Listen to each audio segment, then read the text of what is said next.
দুজন ছাত্র পুরুষটাকে নিয়ে সংস্কৃতি নানা ষড়যন্ত্র এবং নানা অপপ্রচার চলছে। তাদের বিরুদ্ধে ষড়যন্ত্র করে তাদেরকে বাধ্য করা হচ্ছে, তাদেরকে বাধ্য করার চেষ্টা করা হচ্ছে। এই নরসিংদী জেলাবাসী এই অভ্যুত্থানে, এই বিপ্লবে নরসিংদীর ছাত্র জনতা নেমে এসেছিল একটি নতুন বাংলাদেশের জন্য, বৈষম্যহীন বাংলাদেশ গড়ার জন্য।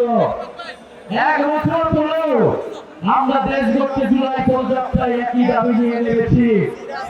আমরা দেখেছি 1 বছরে না ষড়যন্ত্র হয়েছে, না মাথা নষ্ট করা হয়েছে, সরকার কার্যক্রমকে এগিয়ে নিয়ে যেতে দেওয়া হয়নি, নতুন সংবিধানকে প্রতিষ্ঠা করতে দেওয়া হয়নি, ফ্যাসিস্টের রাষ্ট্রপতি চুক্তিকে অপসারণ করতে দেওয়া হয়নি, আমাদের ঘোষণাপত্র দেওয়া হয় নাই, আমরা কিছুই বলি নাই, আমরা কোনো দাবি থেকে সরে আসি নাই, আমরা সংগঠিত হচ্ছি, আমরা সংগঠিত হয়ে আবারও আপনাদের এই দাবি আদায় করে ছাড়বো।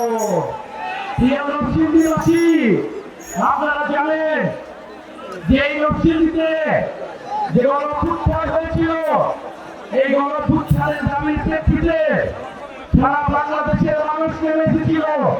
সেই সন্ত্রাস চালানোর মুক্ত একটি বাংলাদেশের দাবিতে আমাদেরকে এখন রাজপথে নামতে হচ্ছে। প্রিয় নরসিংদীবাসী, আমরা ৩রা আগস্ট শহীদ মিনারে জড়ো হব। আমরা বিশ্বাস করি শুধু নরসিংদীবাসী আসেনি, আমরা শহীদ মিনার থেকে আমাদের দাবি আদায় করে ছাড়তে পারব। গাজীপুরবাসী আসলেই ঢাকা ভরাট হয়ে যাবে। প্রিয় নরসিংদীবাসী, আমরা আমাদের নরসিংদীর কাজ করতে চাই, নরসিংদীকে ঠিক উন্নত হিসেবে গড়ে তুলতে চাই। নরসিংদীতে ভূমিদস্যুরা রয়েছে, সন্ত্রাসীরা রয়েছে, চাঁদাবাজ রয়েছে, আমরা তাদেরকে বিতাড়িত করতে চাই। বাংলাদেশের একমাত্র স্মার্ট সিটি বসুন্ধরা এখন আরো নিরাপদ, আধুনিকতায় আরো এক ধাপ এগিয়ে।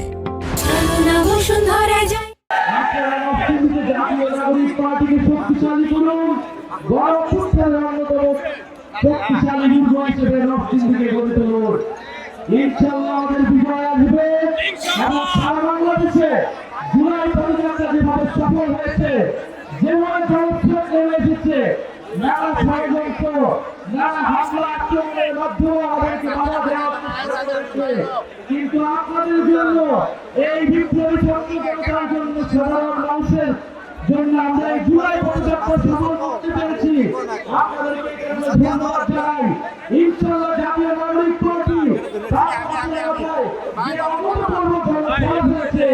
ইনশাআল্লাহ আগামী সংসদে, আগামী বাংলাদেশে জাতীয় নাগরিক পার্টির জয় জয়কার হবে, নরসিংদীবাসীর জয় জয়কার হবে।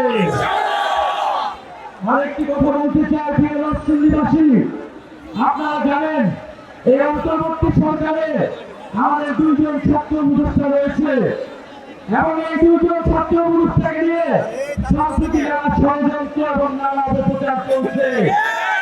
আমাদের এই 2 জন ছাত্র উপদেষ্টা আমাদের জাতীয় নাগরিক পার্টির কেউ নয়, কিন্তু তারা গণঅভ্যুত্থানের প্রতিনিধি। গণঅভ্যুত্থানকে শক্তিশালী করতে, গণঅভ্যুত্থানের আগামী বাস্তবায়নে তারা অন্তর্বর্তী সরকারে রয়েছে। তাদের বিরুদ্ধে ষড়যন্ত্র করে তাদেরকে বাধ্য করা হচ্ছে, তাদেরকে বাধ্য করার চেষ্টা করা হচ্ছে। এই সকল ষড়যন্ত্রকে আপনারা রুখে দিবেন। গণঅভ্যুত্থানের বিরুদ্ধে যে কোনো ষড়যন্ত্রকে নরসিংদীবাসী রুখে দিবে। ইনশাআল্লাহ বিচার সংস্কার এবং নতুন সংবিধানের দাবিতে আমরা জড়ো হব ৩রা আগস্ট শহীদ মিনারে এবং শহীদ মিনার থেকে বাংলাদেশে নতুন বাংলাদেশের ইতিহাস ঘোষণা হবে। সেই ঘোষণার আমন্ত্রণ জানিয়ে আজকে আমরা শেষ করছি। ইনকিলাব জিন্দাবাদ, এনসিপি জিন্দাবাদ।